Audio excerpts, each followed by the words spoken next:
Berjumpa lagi dalam permenungan kita edisi Selasa 11 Oktober 2022, Pekan Biasa ke-28.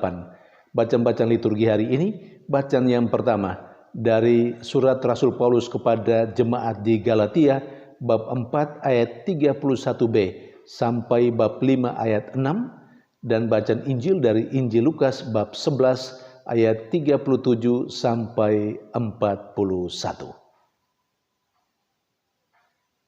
Rasul Paulus menegaskan sekali lagi kepada jemaatnya di Galatia bahwa mereka adalah anak wanita merdeka, bukan anak wanita hamba, yang kemudian disempurnakan dengan darah Yesus Kristus dalam karya penyelamatannya. Karena itu, Rasul Paulus menghimbau mereka untuk tidak lagi diperhamba oleh dosa, tidak lagi diperhamba oleh kebiasaan-kebiasaan yang tidak benar, yang tidak sesuai dengan kehendak Allah. Mereka harus melandaskan hidupnya di atas dasar iman. Melandaskan hidup di atas dasar iman berarti melandaskan hidup di atas dasar apa yang diajarkan oleh Yesus Kristus. Mengapa Paulus mengajak jemaatnya di Galatia untuk tidak lagi melandaskan hidupnya pada dosa, pada perhambaan, pada kebiasaan yang lama, dan kebiasaan yang lama yang mereka hayati adalah hukum Taurat. Yesus meminta mereka untuk tidak lagi melandaskan hidupnya atas dasar kebiasaan dan kebiasaan yang terdapat di dalam hukum Taurat, yang sekali lagi banyak dari bagian hukum Taurat yang tidak sesuai dengan kehendak Allah. Mana buktinya? Bahwa banyak, atau katakanlah salah satunya yang menunjukkan tidak sesuai dengan kehendak Allah dari hukum Taurat adalah apa yang ditegaskan dalam bacaan Injil hari ini. Nah, dalam bacaan Injil hari ini, Yesus semacam menegur orang Farisi. Orang Farisi yang mengundang dia untuk makan di rumahnya. Yesus menegur orang Farisi itu karena orang Farisi itu heran mengapa Yesus tidak mencuci tangan terlebih dahulu sebelum makan. Karena bagi orang Farisi itu, hal tidak mencuci tangan sebelum makan itu adalah hal yang salah, bahkan dosa. Nah, karena itu, Yesus menegaskan kepada orang Farisi itu. Tentu banyak orang Farisi yang ada di sekitar itu, yang hadir dalam acara atau makan bersama itu. Yesus menegaskan bahwa lebih baik memperhatikan kesucian hati daripada mengutamakan kesucian lahiriah seperti soal cuci tangan sebelum makan. Saudari dan saudara yang terkasih,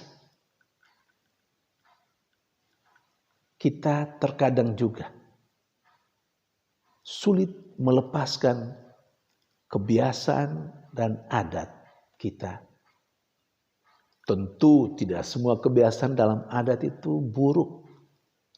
Tapi ada bagian-bagian tertentu, ada hal-hal tertentu yang kalau dilihat dalam kacamata Allah, dalam kehendak Allah, dan dalam ajaran-ajaran Tuhan, tidak benar. Tidak sesuai dengan harapan Allah. Nah, seringkali kita terikat dengan itu dan merasa bersalah atau dianggap berdosa kalau tidak mentaati kebiasaan atau tidak mengikuti adat kebiasaan yang seperti itu. Padahal kita sebenarnya sudah menjadi orang percaya kepada Kristus. Ada banyak hal lah kita semua, saudara dan Anda, bisa merefleksikannya dan tahu hal-hal apa yang sebenarnya menurut adat kebiasaan kita. Baik menurut adat kebiasaan kita. Tapi kalau dilihat dari sudut pandangan yang ilahi, maka itu menjadi kurang manusiawi atau tidak benar. Tapi karena kita adalah anak-anak adat, anak-anak kebiasaan yang diturun-temurunkan oleh nenek moyang kita merasa bersalah sekali atau bahkan berdosa sekali kalau tidak mengikuti itu. Dan ini persis seperti yang dialami oleh Rasul Paulus dalam diri jemaatnya di Galatia.